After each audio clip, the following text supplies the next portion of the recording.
Ju njohim me edicionin informativ të lajmeve. Kjo është Radio 7. Kuvendi i Shqipërisë miratoi me 84 vota pro ligjin për dhënien e amnistisë penale. Mbyllet votimi. 84 vota pro, 0 abstenim, 0 kundër. Miratohet projekt ligji në parim. Ju njoftoj se për këtë projekt ligj janë paraqitura me... Pas votimit, ministri i Drejtësisë Toni Gogu reagoi përmes një postimi në rrjetet sociale ku e cilësoi vendimin si një hap me ndikim konkret në jetën e mirë e qytetarëve.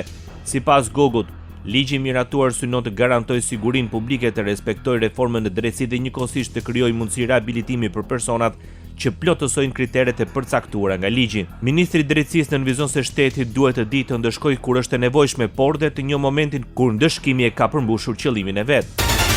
Komisioni Qendror i Zgjedhjeve në Kosovë pritet të përmbyll procesin e rinumërimit të votave të vendvotimeve të caktuara pas zgjedhjeve të 7 qershorit 2026. Sipas njoftimit të KQZ-s, gjatë ditës së njëjtë në qendrën e numërimit të rezultateve janë rinumëruar 176 nga gjithsej 185 vendvotime.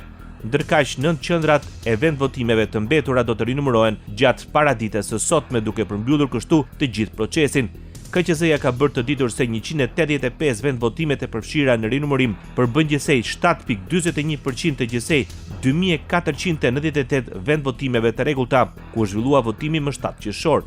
Numri më i madh i vendvotimeve të rinumëruara është në Prishtinë me 18 të tilla, pasuar nga Prizreni me 16, ndërsa Gjakova dhe Firizaj me nga 10 vendvotime. Përfundimi i rinumërimit pritet të hap rrugën për fazat e tjera të procesit zgjedhor dhe certifikimin përfundimtar të rezultateve. Protesta e planifikuar për të dielën me një bllokim të 3 pikave kufitare midis Maqedonisë së Veriut dhe Bullgarisë është anulluar për momentin. Këtë e deklaroi kryetari i Fondacionit Bullgar Maqedonia Viktor Stojanov. Vendimi u mor pas bisedimeve me përfaqësues të Ministrisë së Punëve të Jashtme bullgare si dhe me ambasadorin bullgar në Maqedoni. Sipas Stojanov, fondacioni tradicionalisht ka punuar në koordinim me institucionet bullgare dhe pikërisht kjo çoi në vlerësimin se për momentin veprime të tilla proteste, duke përfshirë dhe një bllokim afatshkurtër të kufirit, do të ishin kundërproduktive. Radio 7, zëri pozitiv i qytetit.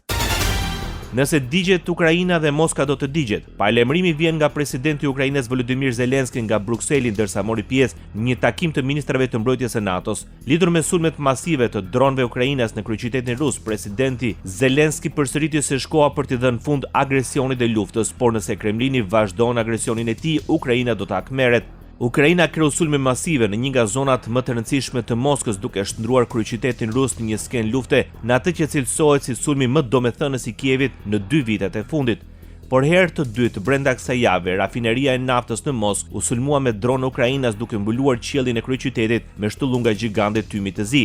Zelensky thotë se në samitin e G7-s ka folur për ndryshime të rëndësishme që mund të vinë me presidentët Macron dhe Trump.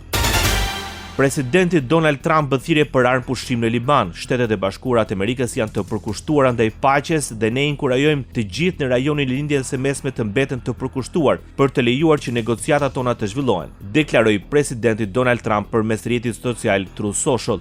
Sipas tij, tregjet po e vlerësojnë atë që po ndodh me çmimet e naftës që bien ndjeshëm dhe aksionet që rriten. Trump hodhi poshtë informacionin se Shtetet e Bashkuara kanë bërë një pagesë prej $300 miliardë për Iranin.